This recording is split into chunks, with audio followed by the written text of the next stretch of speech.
Assalamualaikum warahmatullahi wabarakatuh. Alhamdulillah rabbil alamin. Pemirsa, khilafah Indonesia yang dirahmati oleh Allah, pemerintah ini mengesahkan peraturan pemerintah nomor 8 tahun 2024 yang isinya agak ngeri-ngeri sedap gitu ya. Ya ini mengatur penggunaan alat kontrasepsi buat remaja. Ya bagi anak usia sekolah dan juga remaja. Berarti anak SD udah pakai kontrasepsi. Apa kayak gitu ya? Baik, ini biar nggak kemana-mana pembahasannya, kita akan tanya pada ahlinya dan telah hadir bersama kita Dr. Ali Syafiuddin, maaf Dr. Ali Syafiuddin dari Healthcare Professionals for Syariah. Assalamualaikum dokter, Waalaikumsalam warahmatullahi wabarakatuh. gimana kabar Dok? Alhamdulillah sehat. Alhamdulillah dok, ini ada ya PP nomor 28 tahun 2024 ini yang mengatur penyediaan alat kontrasepsi bagi anak usia sekolah dan remaja.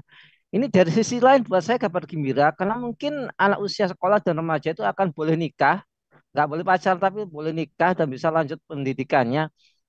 Tapi di sisi lain kayaknya kayak dark banget gitu ya.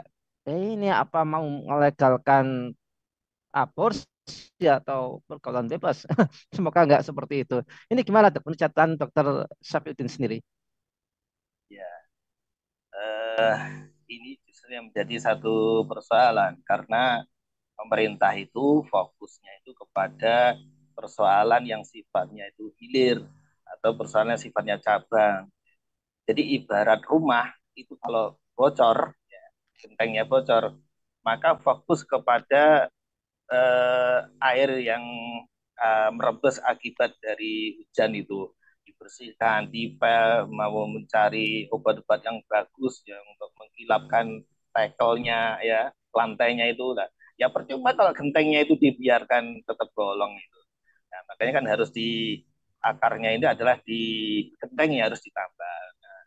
Justru ini adalah kalau kita fokus pada persoalan yang cabang, persoalan yang hilir itu ya, ini akan menjadi satu persoalan itu.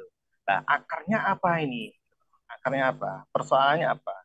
Ya ini adanya kebebasan ya, pergaulan bebas ya, ada hubungan seks di luar nikah seperti itu ya. Kemudian ibaratnya ya hubungan laki-laki dan perempuan ya, di dalam sistem sekarang ini kelihatannya bebas gitu. Sehingga inilah yang menjadi pangkal persoalan ya, hubungan sosial laki-laki perempuan ini yang mengantarkan pada kehamilan yang tidak diinginkan. Nah, supaya tidak kalau kehamilan tidak diinginkan selanjutnya kemudian aborsi. Nah, supaya tidak terjadi itu pakai saja kontrasepsi biar aman. Nah, ini justru malah ayo yuk ayo ayo ayo zina malah kayak mengajak-ngajak gitu. Inilah yang jadi satu persoalan di situ. Kalau terkait tadi dengan kalau kita lihat ya data ini ya pernikahan itu ya di Jatim ya. Jatim yang pernikahannya kan di Pengadilan Negeri di Surabaya itu tahun 2021 itu sekitar 17.000 ya. Ini dispensasi nikah. Ini 80% kehamilan di luar nikah. Tahun 2022 15.000 lebih. Ya. Kemudian tahun 2023 ini 12.000. Ya, walaupun menurun tetapi tetap ribuan ya, yang hamil di luar nikah. Ini jadi satu persoalan. Pangkalnya apa? Jadi solusinya bukan disediakan alat kontrasepsi apalagi dilegalkan. Ya, Ya baik, dok, ini kan apa ya hari ini penyakit menular seksual semakin beragam, kemudian juga pacaran itu sendiri ngeri sekarang itu dok. Kalau dulu kan pacaran nikah ya, tapi sekarang bisa pacaran bisa berakhir dengan mutilasi kayak gitu. Nah, ini dampak kejahatan seksual kayak gini buat remaja itu ini kayak gimana dok ya? ya. Ini memang betul-betul sangat anu ya, kita cukup prihatin lah dengan kondisi sekarang ini. Eh, karena memang sistem yang ada sekarang ini sistem yang memisahkan agama dan kehidupan sehingga banyak kebebasan, jadi kebebasan individu, pendapat, kepemilikan, ya. Terserah kami mau berpakaian apa, ya, mau berpakaian apa, yang penting tidak melanggar hak orang lain, ya. Terserah mau kami itu mau telanjang atau tidak, ibaratnya seperti itu loh. Yang penting tidak melanggar hak orang lain. Ya. Ini semua banyak diabaikan gitu. Jadi ini betul-betul satu kondisi, ya, akan memberikan dekadensi moral yang luar biasa. Bahkan satu keadaan yang mungkin digambarkan kayak binatang itu lebih lebih lebih hina, ya, lebih tidak berakal lagi gitu. Binatang aja itu apa mungkin, atau kalau ada orang barangkali, ya, mungkin ada malu-malu, ya, tapi ini ini binatang, ya. Tapi kalau manusia ini luar biasa, ini luar biasa. Jadi dengan pergaulan bebas ini yang kemudian mengantarkan mereka melakukan hubungan seksual, kemudian terjadi hamil dan di luar nikah. Ini yang penyebab terjadinya bahaya, terjadinya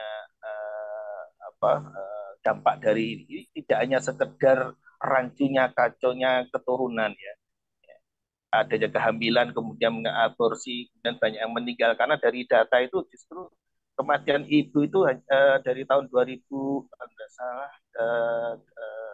2012 itu hampir-hampir 30% dari penelitian itu karena aborsi, kematian ibu itu. Ya. Kemudian adanya hubungan seks yang mengantarkan juga kepada meningkatnya HIV/AIDS, ya, penyakit-penyakit yang sampai sekarang ini belum virusnya belum bisa dibunuh, ya, belum ada obatnya di situ. Ini di Indonesia tahun 2023 sudah 1,3 juta. Ini yang terdeteksi, ya. Di Tulungagung malah 3.000, hampir 4.000. Ibarat seperti gunung es di situ, ya. Kemudian juga nanti kalau bayinya lahir, kemudian nasabnya ikut siapa, terus menikahkan nanti gimana, ya. Jadi banyak muncul persoalan yang banyak sekali di situ akibat dari perzinaan, ya. eh, Ibarat kalau di sini kan dilegalkan kalau nggak ada yang menuntut kan itu perzinaan, ya. Iya, baik dok. Kalau menurut sistem Islam atau katakanlah sistem pendidikan Islam gitu ya, baik itu pendidikan seksualnya atau pendidikannya secara umum mempersiapkan anak itu menuju jenjang pernikahan, bagaimana dia menyikapi naluri seksualnya itu seperti apa dok? Eh, jadi memang gini, ya, kita memang diperintahkan, disunahkan, ya, dalam hadis, ya, Mas Rabat, manis tatoa al bada zawat. Jadi para sahabat, jika engkau mampu untuk menikah, maka nikah, karena nikah itu akan aghadul basar, bisa menahan pandangan, dan juga bisa menjaga farji kemaluan. Jika tidak mampu, maka berpuasalah. Terkait dengan umur nikah ini, memang para ulama terjadi khilaf karena memang di dalam nas tidak disebutkan, ya. Ada yang 17, 18, ya. Jadi tidak ada istilah dispensasi nikah, itu nggak ada di situ dalam pandangan Islam. Kita dianjurkan seperti itu.